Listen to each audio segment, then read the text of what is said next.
Hey guys, and welcome to Brawl for the Badlands. This was a exhibition match for testing certain mechanics and rules changes and seeing how players can adapt to them and how well they work. This is also a chance to take some more media coverage, as it were, trying to do some more fancy things to get more player identification out there, just to try to get people more invested in the game. I mean, we have David here who's playing the very strategic lists. He's very methodical and cautious, facing up against Richard today. He is more of a creative player and loves having fun with the game. He's good at certain things, but he will admit himself that his dice rolls often fail him when he needs them most. And as I think you're about to see in the match, you will see that quite readily. So here's the match. The two players are playing different fleets. We're using a special objective scenario. Each player gets bonus points. For number one, for winning, they get a normal amount of points, but they also get additional fleet points based on their objective chosen. On the left, we chose the assault objective, which gives you bonus points for destroying your opponent's ships. And on the right, Richard chose the defense objective, which means he's trying to go for more of a survival strategy. Looking at their fleets, we can see that David on the left, he's running Robinson with Captain Matt Decker, Fake Messages, Maltz Pavel, Chekhov, Hikaru Sulu, and Mr. Spock. That's going to be basically a crew transporter over to Bioship Beta, which currently only has Captain Picard and Admiral Forrest on it. And as his third ship, he's bringing along the USS Equinox with Captain James T. Kirk, William T. Riker, Eric Motz, immersion shielding, unimatrix shielding, basically all of the Federation upgrades for weapons and also the upgrades for shields. He's planning on using the evade rules that have been implemented in this current tournament to his advantage. Since smaller hull ships can only take maximum amount of damage from shots, and it's lower than most other ships. By using the shields, he tends to regenerate them every turn, and the higher the shields, the better his kind of efficiency is. After the first move, he transferred all of his crew members to Bioship Beta using Maltz, and looks like he's just getting into firing position now. Defending on the other side with Richard, he's using the Lakota, the Enterprise A, and the ISS Avenger. The Lakota has Captain Ahab Picard, and it's using, of course, the Sakona combo with arsenal, tactical stations, systems upgrade. Just the usual Federation combo that gives you +2 attack dice in every normal attack, which is way undercosted and only good if you own everything. Enterprise A using Captain Spock, William T. Riker, some systems upgrades, and again the whole weapons package. He's using Admiral Worf on it, so that he can get some extra attacks off with his other low-hull ships, particularly the ISS Avenger, which is his third ship, using Tomahawk, Chekhov, Type 8 Phaser Array, Unimatrix Shielding, and Montgomery Scott, so that he can just get off, more attacks earlier on. You can see how the rolls are going right here now. Couple shots going left and right, using the tokens in advantageous ways. I didn't quite catch which ships were going. Oh, he had there was a big shot by Bioship Beta, 6 damage, and rolling no evades means that all the full damage goes through to the ship. Even just a single evade token would have been enough to limit that to I believe 3 or 4 damage, and just would not have killed him outright, which is one of the advantages of using larger ships under this system. But having low defense dice is also something you don't really want to deal with under this system either. So the current rules for evasion are the true evade variant, which means that between 0 and 3 evades, if you get 3 or more evades, you avoid all damage completely. If you get 0 evades, you of course take all damage normally. However, 1 and 2 evade is kind of the break points for how other evasions will work. So what you're going to be seeing is at 1 evade result, ships will either take a maximum of 2 or 4 damage based on their hull size. Smaller ships can only take at most 2 damage at a time if they get an evade. Larger ships can take the 4 or more. And at 2 evade, you're going to half that, so 1 or 2 damage based on your ship size. This kind of represents, no matter how big or powerful a weapon shot is going to be, if you're a small ship, it's just going to cut right through you and not continue to do damage. Whereas with a larger ship, you have a larger, just basically a larger silhouette to shoot through and deal more damage to. So we're coming up to another combat situation here. We had a very close call with the Bioship Beta, just barely not bumping there, getting all of its actions, and it's going to probably turn out not so well for Richard if I recall correctly.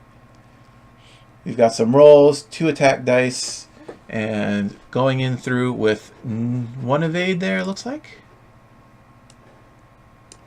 Yeah, so he thinks about spending the evade token to try to avoid some of the damage, but the difference here with this evade ruling is that now instead of straight up negating damage, you're limiting the maximum damage. So unless you're avoiding it all, you will be taking like a minimum of 1 point. So it becomes more of an attrition game, nickel and diming your opponents that have high evade. But also, similar to, previous ways that this worked, if you rolled 6 evade, you were pretty much avoiding an attack fully anyway, or 3 or more evade. Either you were avoiding it entirely or it wasn't going to make a difference at all. This way you have kind of more of a parabolic result, more of a bell curve, and this makes things keep more defensive value. So 3 evades right there. He managed to avoid all the damage with his 7 evade dice, and whether or not that's a thing that would need to be, addressed, I think would be subject to further testing, of course. Here he's got 3 attack and a crit. Coming up on the evade, he's going to roll and get, looks like, 1 evade result. So that's going to go ahead and yield 4 damage. He's going to take all of it. And if I remember what that crit is, oh no, he gets 2 crits there. One of them is gets an auxiliary power token. I believe the other was to reduce. No, the other was a. I don't know actually. It was either the console fire or the reduced agility by 1. I can't remember at the moment. But regardless, the attacks turned out all right. The balancing factor, I think, is a really good deal. And, it just opens up all kinds of doors. The problem with the original way that ships and attacks worked really was that, you can get 6 attacks or 7 or 8 attacks. You can just roll straight up more attack dice than almost all of the smaller ships available. And one-shotting is not really a very, strategic fulfillment option. Just going right in, shooting your guy down before you can get shot in return. That doesn't really yield for a strategic game. That just yields a buildup of arms, and I think this mitigates that quite a lot. You can no longer have just either big attacks or bigger attacks. Now you can actually have a choice between, bigger potential attacks, but riskier because evade works better against them, or smaller attacks which won't do as much damage, but you can almost guarantee the hits because it'll be harder to completely evade them, because the difference between getting 0 evade and 3 evade is pretty big for almost every ship in existence. Alright, so continuing on with the battle, the ships are still moving along. Bioship Beta, with the problem of its auxiliary tokens, is now stuck behind all of Richard's ships, even though it has huge attack potential. The smaller ships, even though it's only rolling 4 dice, it rolls a hit and a crit. 1 evade is not going to be enough to stop that. So down goes the Enterprise A, leaving just, it looks like, the Lakota. If I have got my information handy. Bioship is back on the base, of course, and looks like he's rolling against 6 dice against. Looks like he's just trying to get a kill on the bug ship. again, these guys have only had this rule set to deal with for, this is their first game playing it. So while David on the left obviously remembers that he's out to destroy everything, Richard, I think he hasn't really focused on his defense objective. You know, instead of running away and trying to stay alive, he's going right in there, right up against the, you know, 6, 7, 8 attack bio ship and trying to take it out.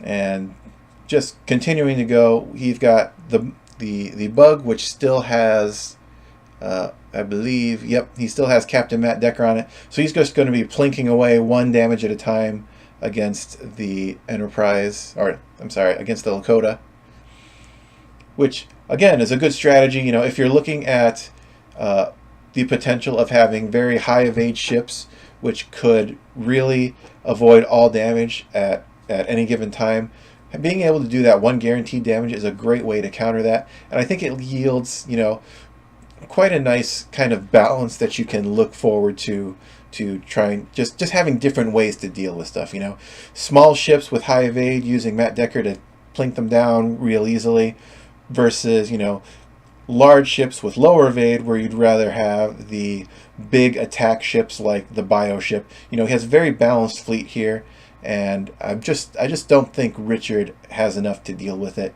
He's got some good firing arcs, he's got some good cards, but on top of the dice not being on his side in the first round, which really got his heavy hitter, the ISS Avenger, taken out early, and kind of negated the combo he had with Admiral Worf. Right now, he's just kind of been struggling to just keep taking out. They haven't really been using either the objectives either. You know, this is just a simple planet mission, so going around the objectives, going around the planet, blocks line of fire, and with the low maneuverability of the Lakota, like all the ships are going to be ganging up on him real soon.